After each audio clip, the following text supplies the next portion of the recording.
Conference. We've heard some powerful testimonies in defence of our NHS today from our panel and in the debate.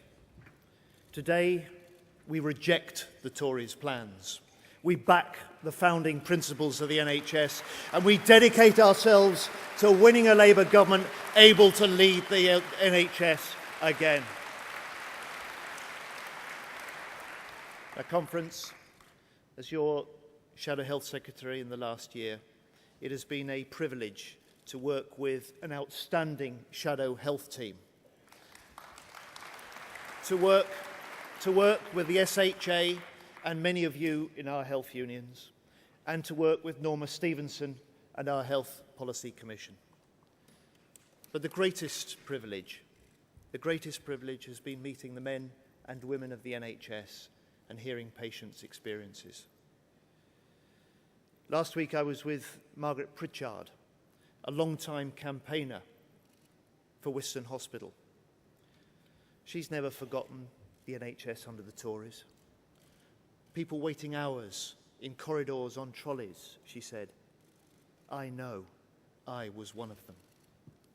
Or Anne McCormack, who I met at conference this week. Doctors found Anne had breast cancer, and she said, thanks to the NHS and what Labour did, I'm here this week, not an obituary.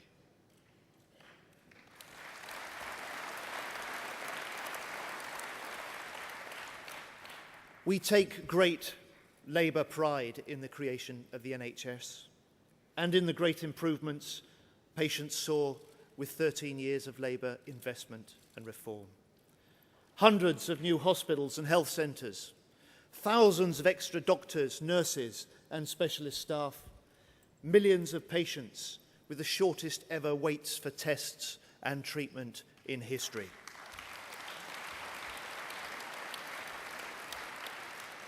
The Conference, the NHS was not built by governments. It was built by nurses and doctors, radiographers, pharmacists, cleaners, clerks and porters. It was built over decades by people from across Britain and across the world, committed to curing and caring, sharing their humanity and the high ideal of working for our NHS. It was built by working people, through their taxes, willing in the knowledge that the care would be there when they need it. Free for all, equal to all. The NHS, the proudest, greatest promise of Britain.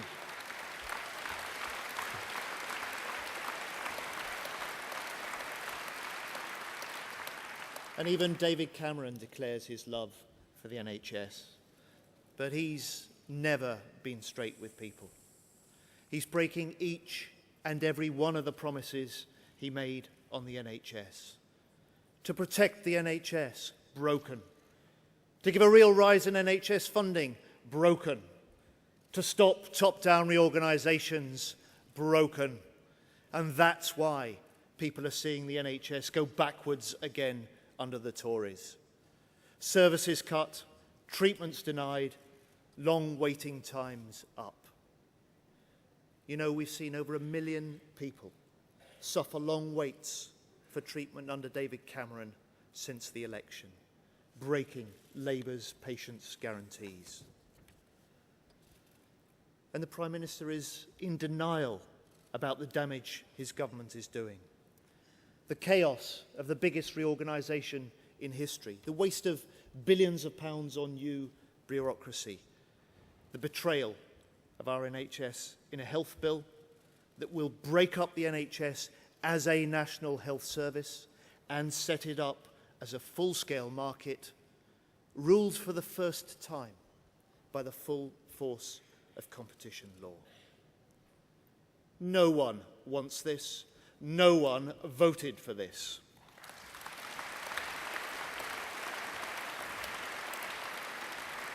And Conference, I'm proud that it was Labour and the Labour movement that has led the campaign to defend our NHS, the first to expose and oppose the Tories' plans last autumn. And then the long, slow haul of opposition, building alliances behind the scenes, making arguments that others come to accept and then make as well. And yes, allowing others to get credit in order to get results. You know, David Cameron claimed last month the whole health profession is on board for what is now being done. Conference, he's in denial. He thinks he's right, but doctors, nurses and patients groups all say he's wrong. So this summer, we called on the people to help defend the NHS. From the south coast of England to the northern cities, Labour members and union members together took to the high streets and the doorsteps with our campaign to save the NHS. And I have to say, it's been a while since many of us can remember people queuing, yes, queuing to sign a Labour petition. But the Tories and the Lib Dems are throwing away Labour's golden legacy to NHS patients. The shortest ever waiting times, the highest levels ever in patient satisfaction.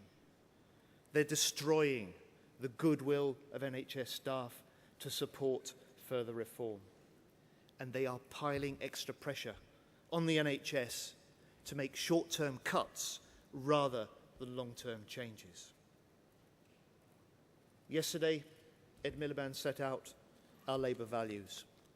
He said the rules for care services must change. People's confidence was shaken by the crisis at Southern Cross. Care for some of the most vulnerable in our society, traded by predatory fund managers who saw elderly people as commodities, dementia as a high-profit market.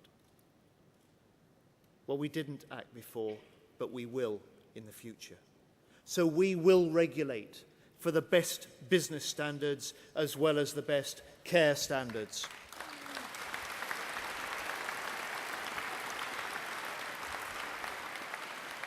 And let us learn lessons for the NHS.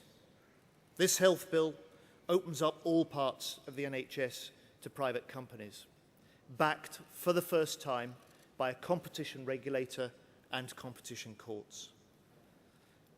Ministers in private conferences talk about huge opportunities for the private sector.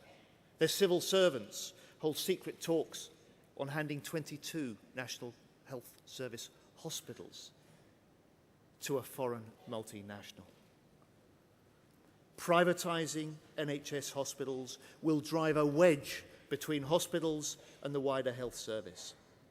Companies whose bottom line depends on bringing more patients, more business into their own hospitals will not collaborate with others to cut admissions when the treatment for patients can be better and better value elsewhere. And conference, you know the huge challenge of changing health needs, tighter finances, and a more elderly population can only be met through more reform. More say for clinicians, more control for patients, more prevention, more integration of services across hospital, primary and community care. There has been, and there will always be, in future, an important contribution for non-NHS providers, including private providers, but always to supplement, never to substitute for the NHS. And let me be clear, hospitals are at the heart of our NHS. They should be in public hands, not private hands, totally dedicated to patients and not to profits. So we will oppose any government move to privatise NHS hospitals, and we will guarantee that under Labour, NHS hospitals remain where they belong in the NHS. And we will look instead to develop integrated care organisations to allow primary, secondary and social care to work together. And because our Labour values demand we're not neutral on who provides care, we will look to promote those that share a true social ethos over those driven by narrow commercial interests.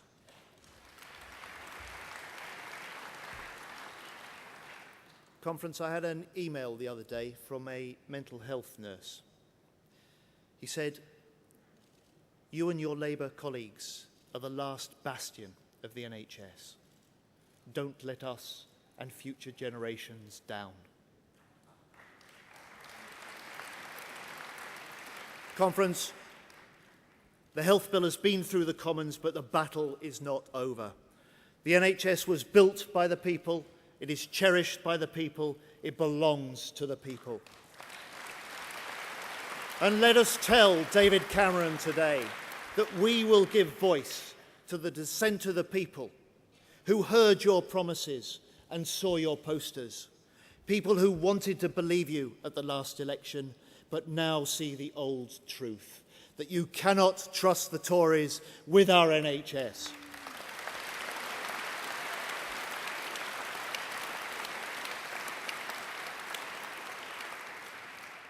You know, in 1948, Bevan said, "The NHS will last as long as there are folk with the faith to fight for it." Conference, it's our faith, it's our fight. Thank you.